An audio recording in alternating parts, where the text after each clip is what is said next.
At 80 years old, my hands shake when I hold a coffee cup, but they're steady now as I speak these words for the first time. My name is Margaret Holloway, and I've carried a secret for 75 years that has eaten at my soul like acid on metal.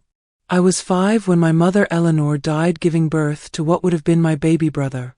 He died too, taking with him the last light in our house on Maple Street in Elm Ridge, Missouri. The funeral lasted 3 hours. The hell that followed lasted until I was 13. My father Samuel wasn't always a monster. I remember him before Mama died, how he'd lift me onto his shoulders and call me his little bird. He smelled like sawdust and Old Spice then. After Mama passed, he smelled like whiskey and rage. People in town thought they knew what happened in the Holloway house. They'd whisper about poor Sam losing his wife, about how hard it must be raising a little girl alone. They'd bring casseroles and pat his shoulder at church. What they didn't know was that their casserole sat rotting on the counter while I ate stale crackers from the pantry. What they didn't know was that their gentle, grieving neighbor locked me in the basement when the bottle ran dry and his fists needed somewhere to land. I've spent 7 decades wondering if I deserved it. If maybe I reminded him too much of Mama. If maybe I was the reason she died. If maybe the sound of my crying made something snap in his brain that could never be fixed. But I know now, after all these years, after raising 3 children and holding 7 grandchildren, that no child deserves to sleep on a concrete floor. No child deserves to count ceiling cracks to forget the sound of breaking glass upstairs. No child deserves to learn that love comes with conditions, and pain comes without warning. The truth is this. I lived in that house for 8 years after Mama died, and I survived things that should have killed me. I survived them because somewhere in my 5-year-old heart, I believed that if I could just be good enough, quiet enough, small enough, maybe he'd remember he used to call me his little bird. I was wrong about so many things back then. But I was right about one thing. I knew I had to keep breathing, keep getting up, keep believing that someday I'd fly away from that house and never look back. Today, I'm telling you this story because that little girl deserves to have her voice heard. Because the scars on my arms and the nightmares that still wake me up at 3 in the morning are proof that I survived. Because someone needs to know that Samuel Holloway wasn't the broken man people thought he was. He was something else entirely. And because if you're listening to this and recognizing pieces of your own story in mine, I need you to know that you're stronger than you think. You're braver than you know. And you deserve so much more than the darkness someone else decided to pour into your life. Before I continue, comment let me know where you're watching from and don't forget to subscribe to my channel. Elm Ridge in 1952 was the kind of town Norman Rockwell would paint. Church bells on Sunday mornings, kids riding bicycles down elm-lined streets, mothers hanging laundry that smelled like sunshine and Tide detergent. Mrs. Patterson next door made apple pies that cooled on her windowsill.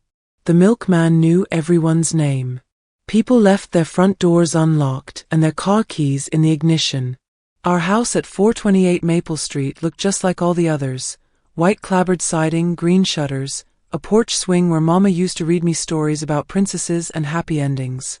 The mailbox still had both their names painted on it, Samuel and Eleanor Holloway. For months after she died, I'd run to check the mail, hoping maybe there'd be a letter from heaven, something that would explain why she had to leave me alone with him. But houses keep secrets the way graveyards keep bodies. What the neighbors saw was a man struggling to raise his daughter after a terrible loss. What they heard through the walls was furniture moving, maybe some raised voices, nothing unusual for a household adjusting to grief. What they didn't hear was the sound of my bare feet running across cold linoleum at 2 in the morning, or the way his voice changed when the last light went out on our street. The first time he hit me, I was 6 years old. I'd accidentally knocked over Mama's favorite teacup, the one with tiny roses that she'd saved from her mother's china set. It shattered on the kitchen floor, and I stood there staring at the pieces, knowing I'd broken something that could never be fixed. That's when his hand caught the side of my face so hard I tasted blood. He didn't apologize. He just stepped over the broken china and poured himself another drink. I learned to walk quietly after that. I learned to make myself small, to disappear into corners and behind furniture. I learned that certain sounds, the creak of his chair, the clink of bottle against glass, the way he'd clear his throat, meant I needed to find somewhere else to be. Most of all, I learned that the man who used to call me his little bird was gone, and whoever lived in his body now saw me as something that needed to be managed, controlled, or silenced. The bruises were easy to hide under long sleeves and high collars. But the fear lived in my chest like a caged animal, always awake, always listening.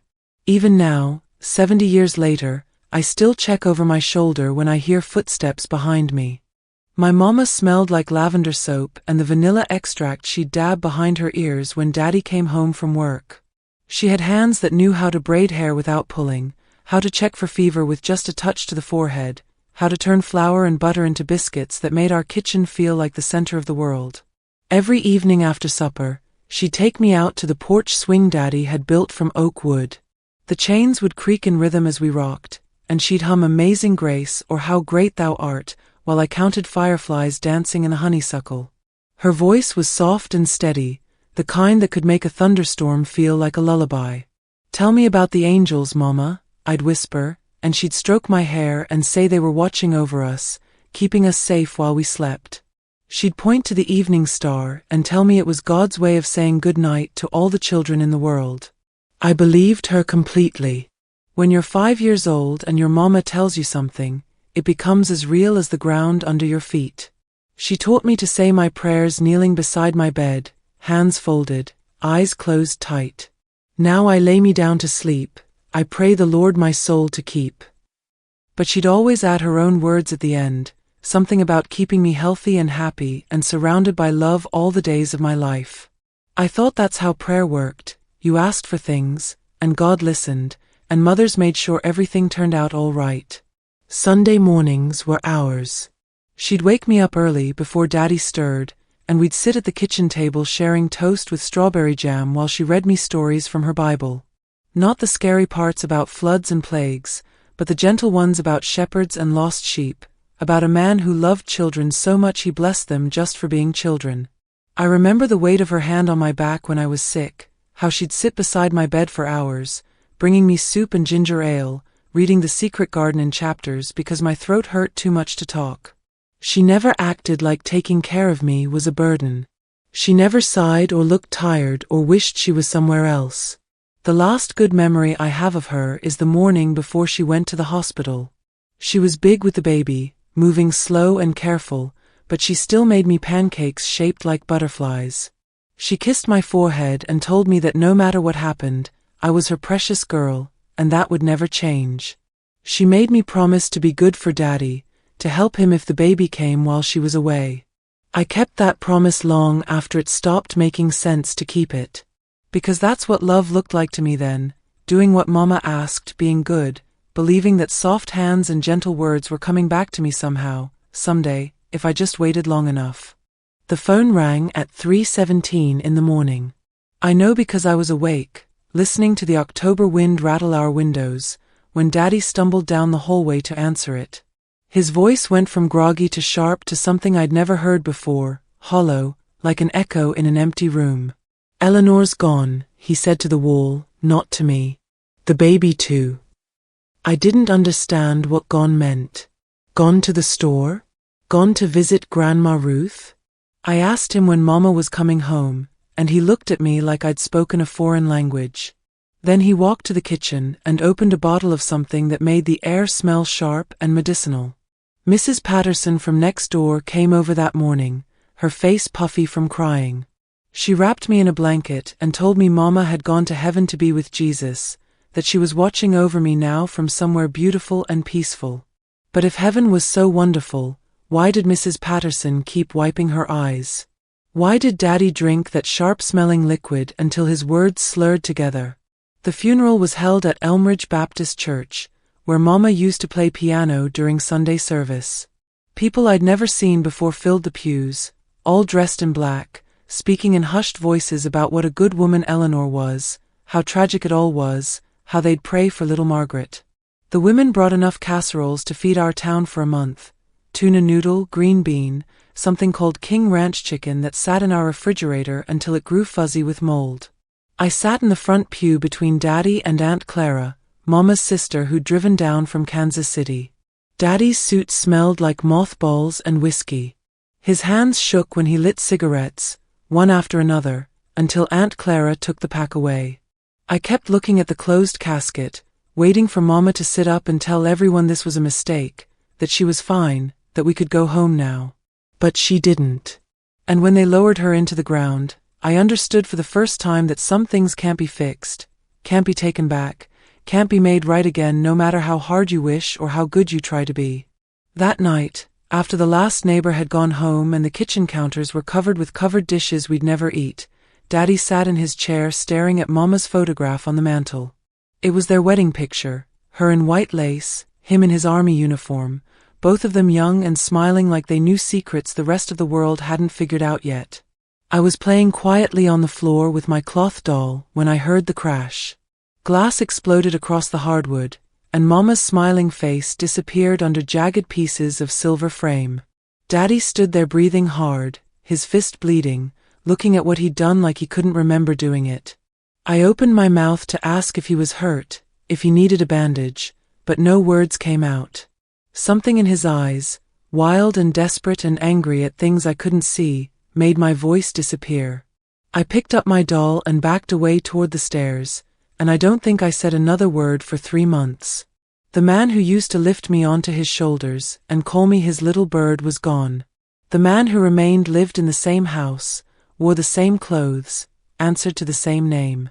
But he was someone else entirely, someone who looked at me and saw everything he'd lost instead of everything he still had. The drinking started before breakfast and ended when he passed out in his chair, usually around midnight. I learned to measure time by the sound of bottles, the pop of a cork, the glug of liquid pouring, the crash when he missed the table and glass shattered on the floor. By Christmas, 3 months after Mama died, the house had changed. Dust gathered on surfaces she used to polish. Dishes sat unwashed in the sink until they grew a film that made my stomach turn. The refrigerator held nothing but beer, stale bread, and jars of things I couldn't identify. I ate crackers from the pantry and drank water from the bathroom faucet when he wasn't looking. The first real beating came on New Year's Eve. I was 6 years old, trying to stay awake until midnight like Mama used to let me do. The neighbors were setting off fireworks, and each pop made Daddy flinch like someone was shooting at him. I didn't know then about the war, about what those sounds did to his mind. I just knew that when I asked if we could watch the ball drop on television, his face went dark. "Your mama's dead," he said, words thick with bourbon. "There's nothing to celebrate." I told him Mama would want us to be happy, that she'd want us to make wishes on the new year. That's when his hand caught me across the mouth so hard I tasted pennies. But it wasn't the pain that broke something inside me, it was the way he looked at me afterward, like I was a stranger who'd wandered into his house uninvited. The beatings became as regular as meals, except we rarely had those anymore. A glass left on the coffee table. Humming too loudly while I played. Asking when he was going to get groceries. Each mistake earned swift punishment, delivered with the efficiency of someone who'd learned to hurt people during the war and never forgotten how. But worse than his fists was his silence. Days would pass without him speaking to me at all. I'd wake up, get dressed, eat whatever I could find, and spend hours in the same room with a man who acted like I didn't exist. I'd ask him questions, simple things like, "Can I go outside?" Or "Do you want me to make you a sandwich?" And he'd look right through me, like I was made of glass. I started talking to myself just to remember what voices sounded like. I'd have conversations with my reflection in the bathroom mirror, or whisper stories to the family of mice that lived in the walls. Sometimes I'd pretend Mama was still there, sitting beside me on the couch, listening to my day and telling me everything would be all right. My salvation came from the most unexpected place. While cleaning out Mama's things, I found a box of old books in the basement, fairy tales with torn covers and missing pages. Cinderella, Snow White, The Little Match Girl. The illustrations were faded, and some of the words were smudged, but they became my escape. I'd hide these books under my mattress and read them by flashlight after Daddy passed out. I memorized every story, every detail. Cinderella's glass slipper. Snow White's poisoned apple. The match girls' visions of warmth and food. These girls understood suffering, but they also understood something else, that bad things don't last forever, that help comes from unexpected places, that even the smallest person can survive the darkest times. When the bruises on my arms turned purple and yellow, I'd think about how Cinderella scrubbed floors until her hands bled but never stopped believing her life would change. When Daddy locked me in the basement for crying too loud, I'd remember how Snow White lived in the forest and made friends with creatures who protected her. The torn pages became my prayer book. I'd fold them into tiny squares and hide them in my pockets, touching them like talismans when Daddy's voice started to rise. These stories promised me that somewhere beyond our house on Maple Street, there was a world where good people existed, where children were cherished, where happy endings were possible. I held on to those promises like they were made of gold. Because without them, I don't think I would have survived what came next. The basement became my prison when I turned 7. It started as punishment for spilling milk on his newspaper, but soon became his solution for everything. When I cried, when I asked for food, when I simply existed in a way that reminded him I was still there. The wooden door would slam shut, and I'd hear the scrape of the kitchen chair he'd wedge under the handle. No amount of pushing or pleading would budge it. Down there in the dark, with only a single bare bulb that he'd switch off from upstairs, I learned that fear has a sound. It's the echo of your own heartbeat when there's nothing else to hear. The basement floor was concrete, cold enough to make my teeth chatter even in summer. There was an old washing machine that hadn't worked in years, some paint cans, and boxes of things Mama had saved but never used. I'd curl up behind the washing machine, pulling cobwebs around me like blankets, counting the hours by the footsteps above my head.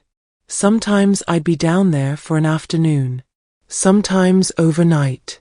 Once, when I was 8, he forgot about me for 3 days. I drank water that dripped from a pipe in the corner and ate soap flakes I found in an old Tide box, just to have something in my stomach. When he finally opened the door, I was too weak to climb the stairs on my own. He never explained the rules for getting out. Sometimes he'd retrieve me after a few hours, acting like nothing had happened. Other times, I'd hear him leave the house entirely, and I'd sit in the dark wondering if anyone would ever find me if something happened to him. That's when I started drawing on the walls. I'd found some old chalk in a coffee can, probably left over from when Mama used to mark measurements for her sewing. At first, I just made marks to count the hours. But soon I started drawing the pictures from my fairy tale books, Cinderella's carriage, Snow White's cottage, the castle where the princess lived happily ever after.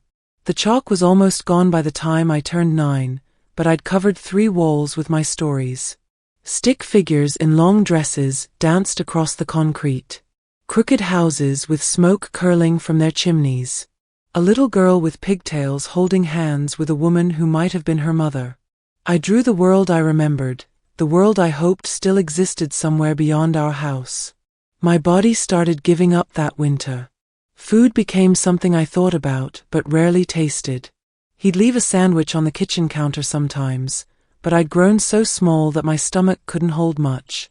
I'd take tiny bites and save the rest for later, wrapping pieces in napkins and hiding them in my pockets. At school, I'd sit in the back corner of Miss Walker's 3rd grade classroom, trying to stay invisible. But Miss Walker noticed things other adults missed. She saw how I wore the same dress 3 days in a row. She saw how I'd fall asleep during story time. She saw how I'd flinch when someone moved too quickly or spoke too loudly. One morning in February, she asked me to stay after class. The other children filed out for recess, and suddenly it was just the 2 of us in the quiet classroom. Miss Walker pulled a chair up close to mine, close enough that I could smell her perfume, something light and clean that reminded me of Mama. "Margaret," she said softly, "are you eating enough at home?" I wanted to tell her everything. About the basement. About the chair wedged under the door. About the chalk drawings and the fairy tale books and the way Daddy looked through me like I was already gone. But the words wouldn't come. I'd been quiet for so long that speaking felt like trying to remember a language I'd once known but forgotten. Instead, I just shook my head. Miss Walker reached into her desk drawer and pulled out a paper bag. Inside was a peanut butter sandwich, an apple, and a small carton of milk. "I packed an extra lunch today," she said. "Would you like to share it with me?" I ate that sandwich faster than I'd eaten anything in months. The peanut butter stuck to the roof of my mouth, but it tasted like the most wonderful thing in the world. Miss Walker watched me eat, and I could see something changing in her eyes, concern turning into determination. "Margaret," she said when I finished, "I want you to know that you're safe here. Do you understand? You're safe in this classroom." I nodded, but I didn't believe her. Safety was something that happened to other children who had mothers and fathers who tucked them in at night and read them stories and never forgot they existed. But Miss Walker kept bringing those extra lunches. And slowly, carefully, she started asking questions I didn't know how to answer. April 15th, 1956. I remember the date because it was tax day, and Daddy had been drinking since breakfast, muttering about forms and numbers and money we didn't have. The kitchen table was covered with papers he'd crumpled up and thrown across the room. Empty bottles lined the counter like soldiers. I was trying to stay invisible, sitting on the living room floor with one of my torn fairy tale books, when I heard him call my name. His voice had that edge to it, the one that made my stomach drop and my hands start shaking. I walked to the kitchen slowly, keeping my eyes on the floor. "Look at this mess," he said, gesturing at the scattered papers. "Your mama used to handle this. She knew what to do." His words were thick, running together the way they did when he'd been drinking all day. "But she's gone, isn't she? Left me with you." I didn't answer. I'd learned that sometimes silence was safer than words, that agreeing could be just as dangerous as disagreeing. But my silence seemed to make him angrier. "Answer me when I'm talking to you," he said, and I could hear him standing up from his chair, the legs scraping against the linoleum. "You think you're too good to talk to your old man?" "No, sir," I whispered, still looking at the floor. "No, sir, what?" I didn't know what he wanted me to say. I stood there in my bare feet and faded dress, trying to guess the right words, the ones that would make him sit back down and leave me alone. But there weren't any right words. There never were. The first blow caught me across the cheek, hard enough to make my ears ring. I stumbled but didn't fall. The second one knocked me to my knees. I curled up on the kitchen floor, arms wrapped around my head, waiting for it to stop. But it didn't stop. Not for a long time. When I woke up, it was dark outside. I was still on the kitchen floor, and every part of my body felt broken. My face was swollen, my lips split, and something warm was trickling from my nose. I could taste blood in my mouth.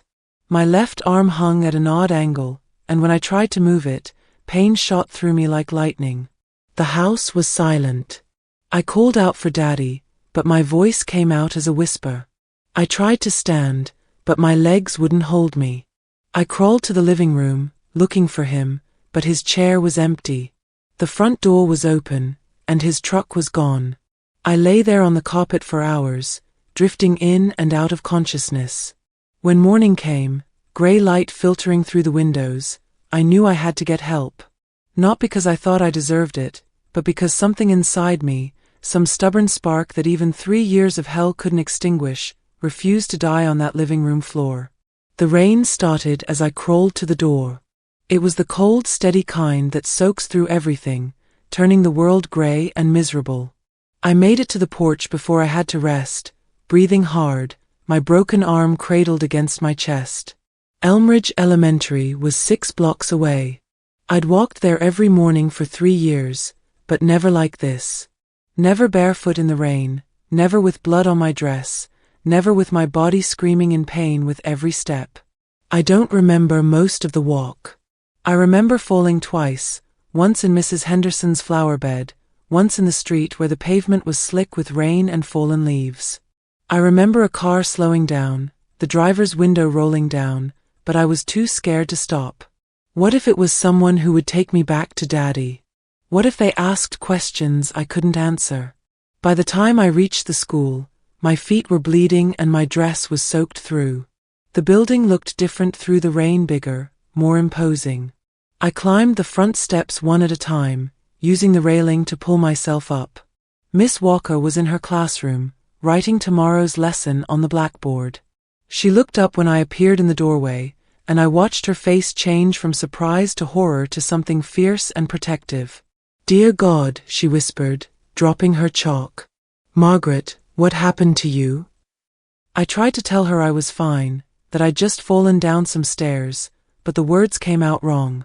Everything came out wrong. Instead, I collapsed onto the floor of her classroom, finally safe enough to stop fighting. Miss Walker knelt beside me, her hands gentle as she checked my injuries. "You're safe now," she kept saying. "You're safe, Margaret. I'm going to take care of you." She covered me with her sweater and went to her desk. I heard her dialing the phone, her voice sharp and urgent as she spoke to someone on the other end. "This is Lydia Walker at Elmridge Elementary. I need an ambulance and the police. I have a child here who's been severely beaten." As I lay there on the classroom floor, listening to Miss Walker's voice, I thought about my chalk drawings in the basement. The little girl holding hands with her mother. The castle where the princess lived happily ever after. Maybe fairy tales weren't just stories. Maybe sometimes they were promises that help would come, that someone would care enough to make the phone call that would save your life. The hospital smelled like disinfectant and fear. I lay on a narrow bed while doctors with gentle hands examined my injuries: 3 broken ribs, a fractured arm, bruises that mapped 3 years of violence across my small body. They spoke in hushed voices about X-rays and police reports and something called mandatory reporting that I didn't understand. Miss Walker never left my side. She held my good hand while they set my arm in a cast, whispering stories about brave princesses and magical kingdoms to distract me from the pain. When the nurses asked what happened, I looked at Miss Walker and she nodded, telling me it was safe to speak. "My daddy gets angry sometimes," I whispered, the words feeling strange in my mouth after so many years of silence. "He drinks the bottles that smell sharp, and then he forgets I'm supposed to be his little bird." 2 people in dark suits arrived that afternoon. The woman introduced herself as Mrs. Coleman from Child Protective Services. The man was Officer Martinez from the Elmridge Police Department. They had kind eyes but serious faces, the kind adults wear when they're about to ask difficult questions. Mrs. Coleman sat in the chair beside my bed, her voice soft and patient. "Margaret, we need to know what's been happening at home. Can you tell us about your daddy?" I told them everything. About the basement with the chalk drawings. About the chair wedged under the door. About eating soap flakes and drinking water from the pipe. About learning to walk quietly and make myself small. The words tumbled out like water from a broken dam, 3 years of silence pouring into that sterile hospital room. Officer Martinez wrote everything down in a small notebook, his pen scratching across the pages. When I finished, Mrs. Coleman leaned forward and said, "Margaret, you're very brave for telling us this. We're going to make sure you're safe." They found Daddy at Murphy's Tavern, 3 drinks past coherent. Officer Martinez said he came quietly at first, confused about why the police wanted to talk to him. But when they mentioned my name, when they said I was in the hospital, something changed. "She's clumsy," he told them, his words slurred but his tone defensive. "Always falling down, running into things. Eleanor used to worry about her balance." At the police station, they showed him the photographs from the hospital. My swollen face. The fingerprint bruises on my arms. The marks on my back that looked like belt buckles. That's when he stopped being confused and started being angry. "She's my daughter," he said, his voice rising. "I have a right to discipline her. Eleanor would have wanted me to keep her in line."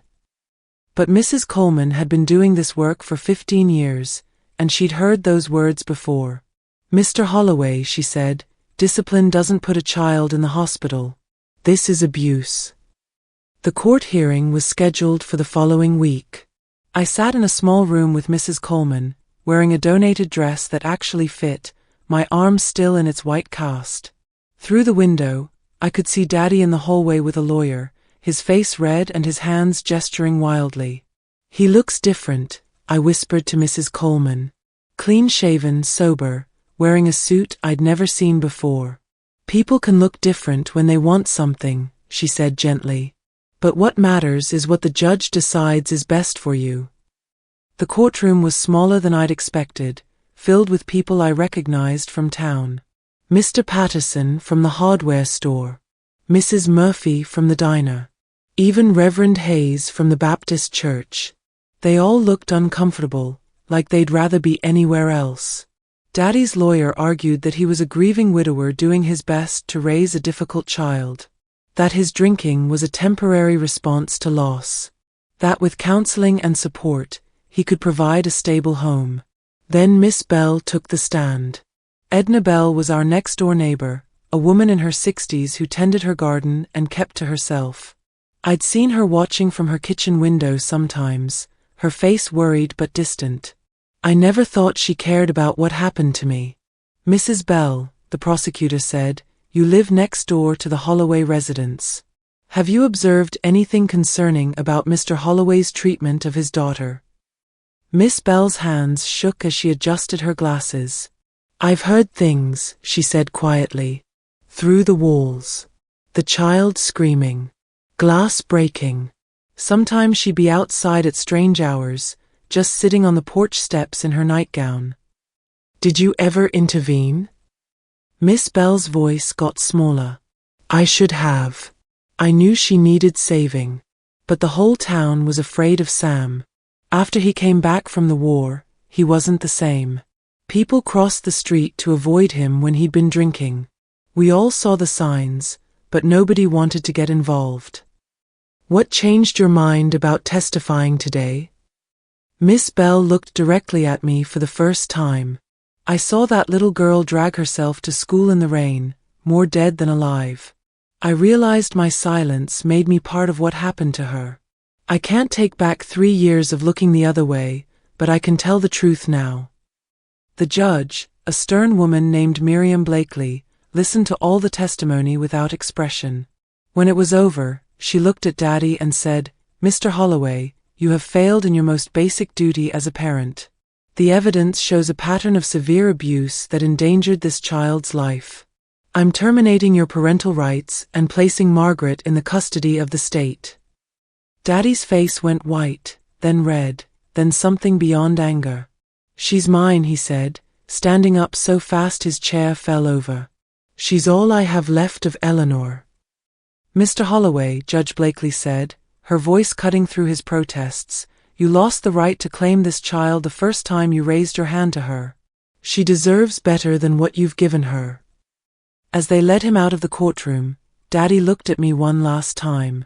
For just a moment, I saw something that might have been regret in his eyes. Or maybe just the realization that his bottles and his rage had finally cost him everything. But I wasn't his little bird anymore.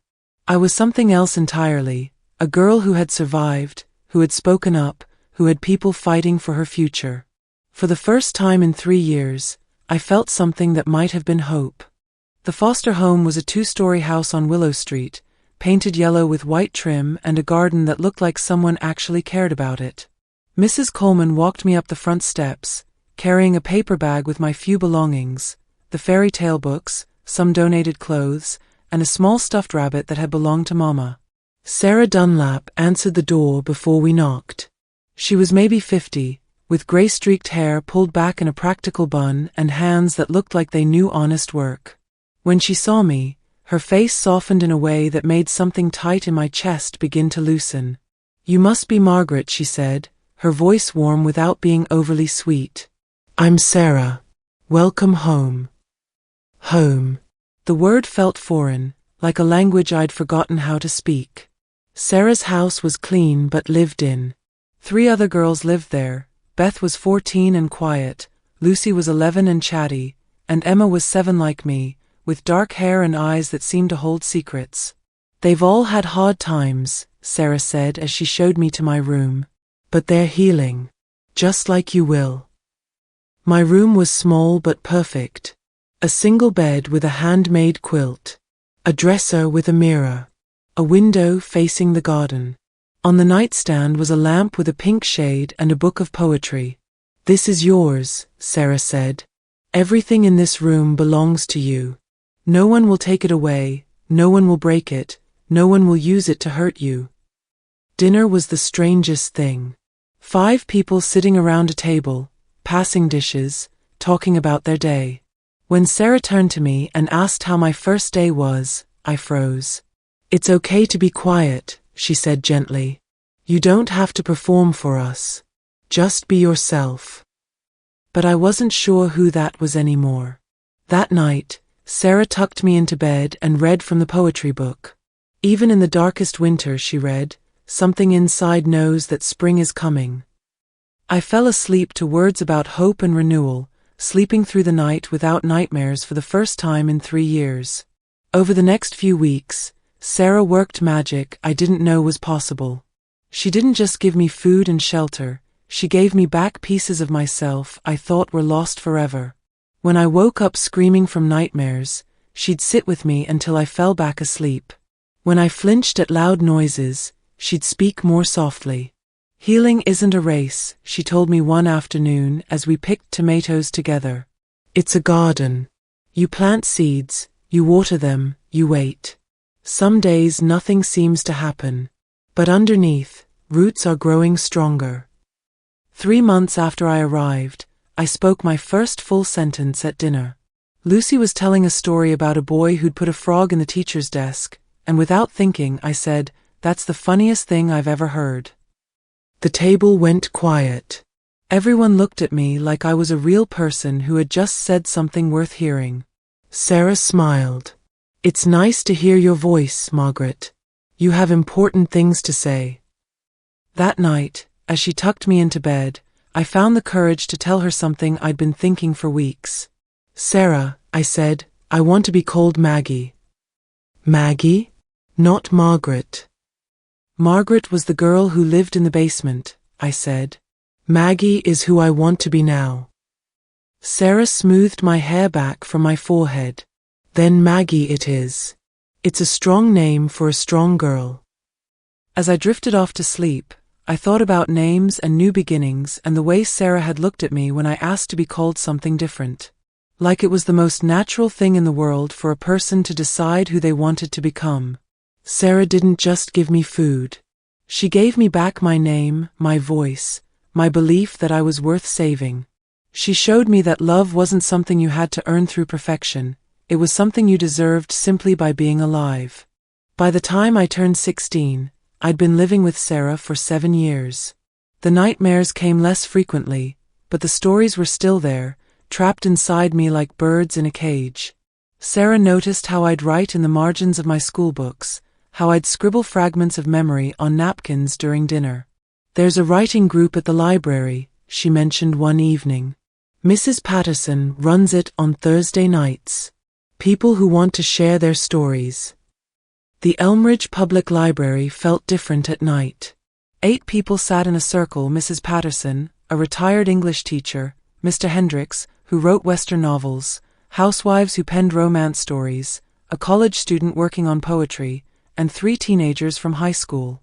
"Writing," Mrs. Patterson said during that first meeting, "is how we make sense of the world.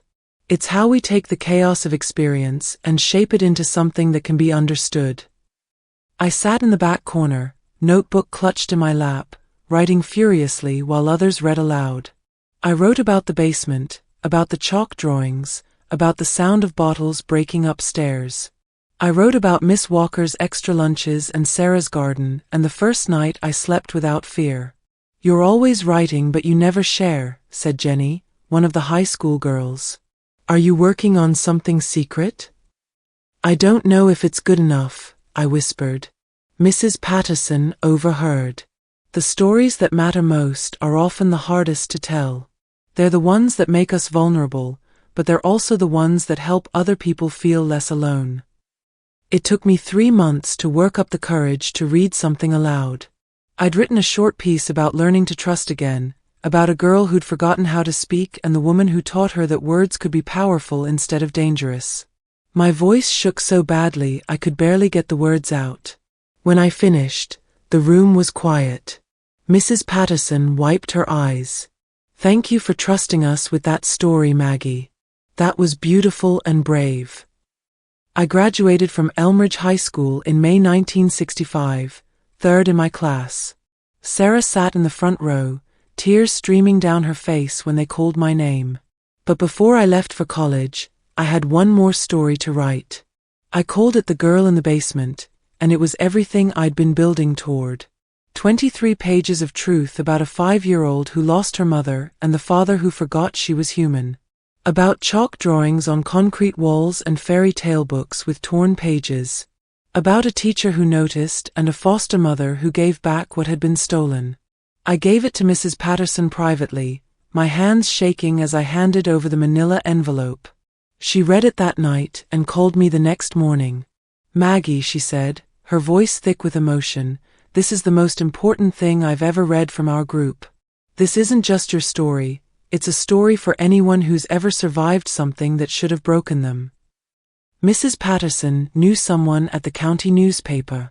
She asked if she could share my story with him, with my permission. 3 weeks later, The Girl in the Basement appeared in the Sunday edition of the Elmridge County Herald. The editor had added a note at the bottom: "If you or someone you know needs help, please call the county crisis line. No child should suffer in silence." The phone calls started that afternoon. Women who'd recognized their own childhoods in my words. Teachers who wanted to know the warning signs. Social workers who asked if I'd consider speaking to other foster children. I realized then that the stories that matter most are the hardest to tell. But they're also the ones that build bridges between people, that turn isolation into connection, that prove no one has to carry their pain alone. Writing had given me back my voice. Now I was learning to use it not just for healing, but for hope.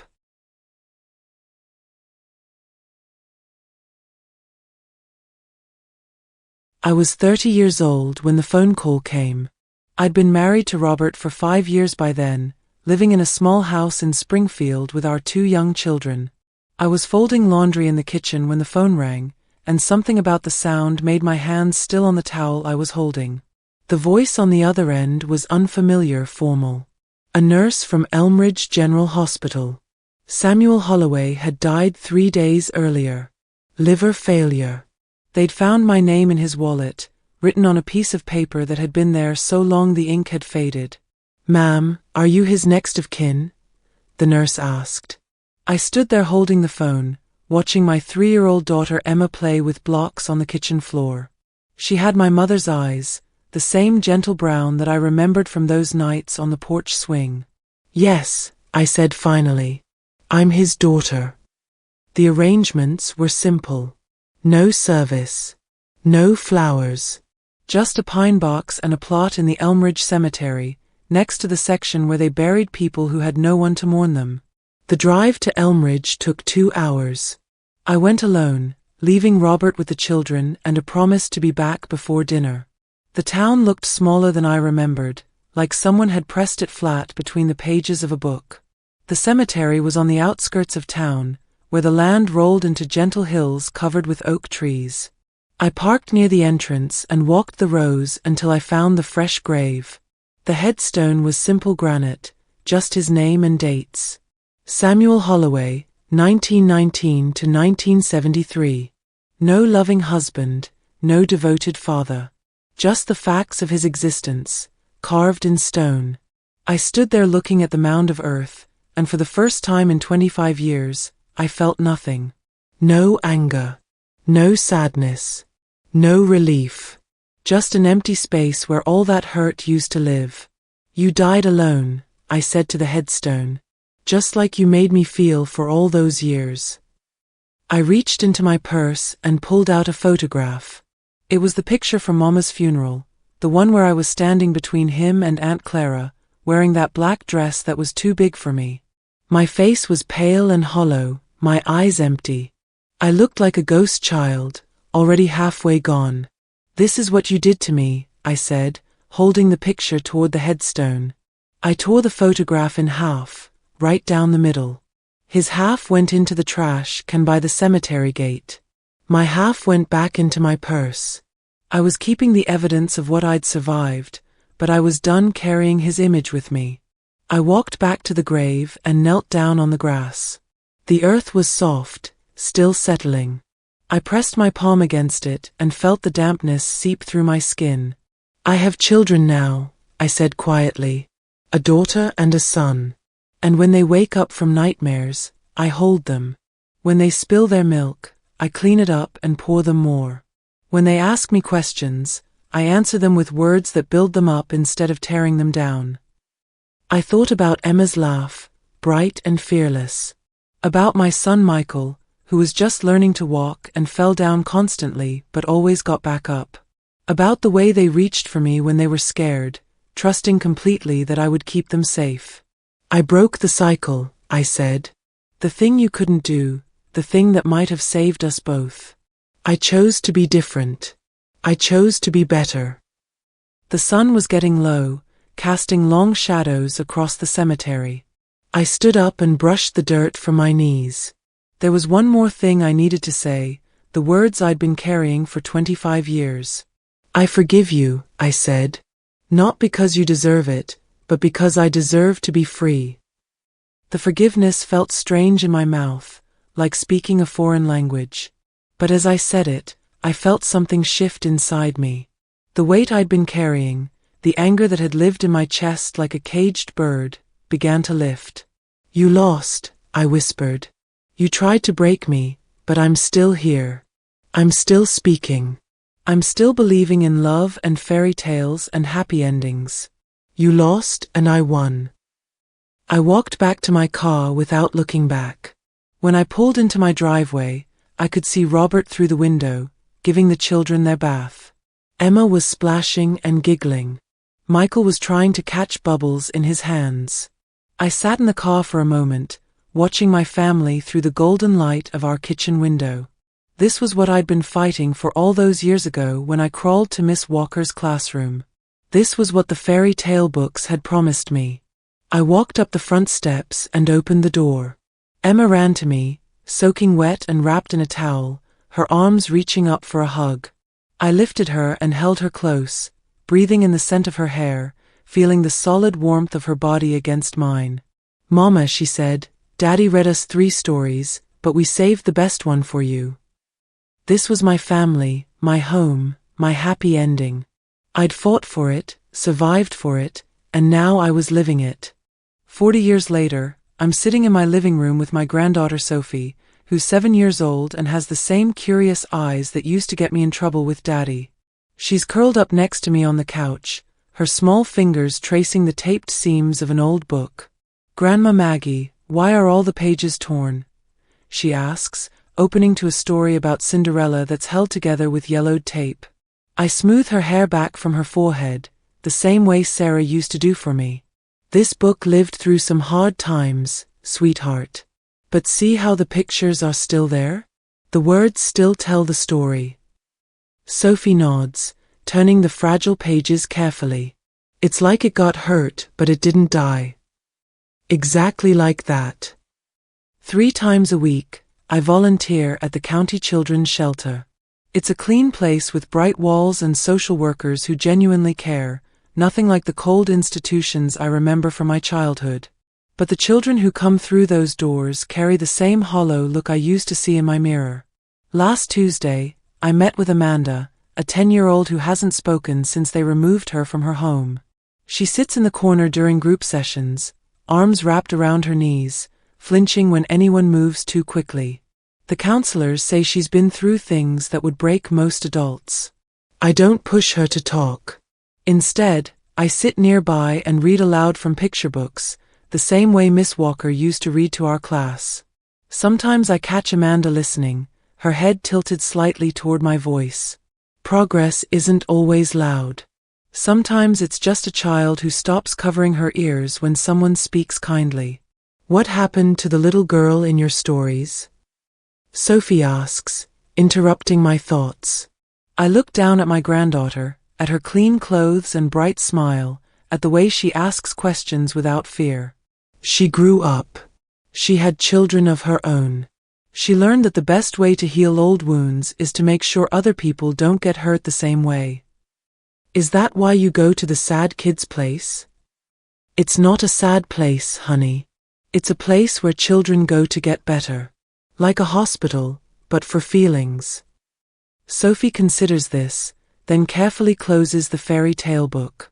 Grandma Maggie, will you tell me the real story? The one about the basement drawings. I've been telling Sophie pieces of my story since she was old enough to understand, always age-appropriate, always with the emphasis on survival and hope. She knows her grandma lived through difficult times. She knows some children don't have safe homes. She knows that speaking up when something's wrong is always the right thing to do. Once upon a time, I begin, there was a little girl who drew pictures on concrete walls because she needed to remember that beautiful things could exist even in dark places. Sophie settles against my shoulder, ready to hear a story she's heard before but never tires of. What did she draw? Princesses and castles and mothers who came back from heaven to tuck their children in at night. She drew the world she wanted to live in, even when the world she was living in felt impossible to survive. But she did survive. She did.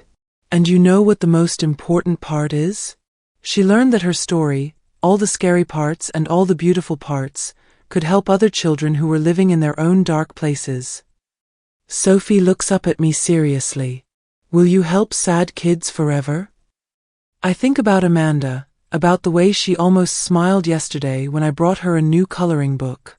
About the 16-year-old who graduated from the program last month and sent me a letter from college. About the boy who learned to trust again after 2 years of patient work. As long as I'm able, I tell Sophie. Because every child deserves to know they're safe, they're loved, and their story matters. Sophie nods solemnly, then brightens. Can I help when I'm bigger? If you want to. But you're already helping, just by being kind and asking good questions and caring about other people. We sit quietly for a moment, the afternoon light streaming through the windows of my safe, warm house. Sophie plays with the corners of the fairy tale book, and I think about the long journey from that basement to this moment. Grandma Maggie? Yes, sweetheart.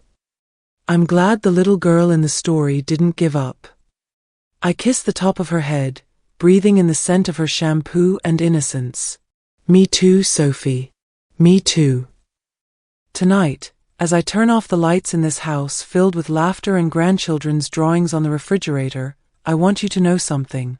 The little girl who drew on basement walls with stolen chalk grew up to build a life worth living. She married a good man who never raised his voice in anger. She raised children who knew safety from their first breath. She held grandbabies who will never know what it means to walk on eggshells in their own home. Trauma wrote my beginning, but I wrote my end. If you're living in the dark right now, if you're counting ceiling cracks like I used to, if you're wondering if anyone would notice if you disappeared, keep going. The fairy tales were right about one thing. Help comes. Love finds you. And sometimes the person who saves you is the person you become. I'm 80 years old now, and my hands shake when I hold my coffee cup. But my voice is steady when I tell you this: you are not broken beyond repair. You are not too damaged to love. You are not responsible for the darkness someone else poured into your life. Your story matters. Your voice matters. You matter. I'm so grateful you've listened to my story this far. It's not always easy revisiting these memories, but knowing that sharing them might help someone else find their way makes it completely worthwhile. I truly hope that what I've shared today isn't just a sad tale, but also a source of motivation.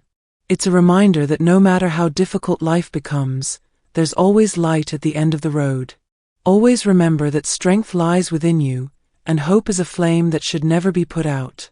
To help us keep spreading these meaningful stories, please support the Grandparents Archives channel by subscribing, liking this video, and sharing it with your loved ones.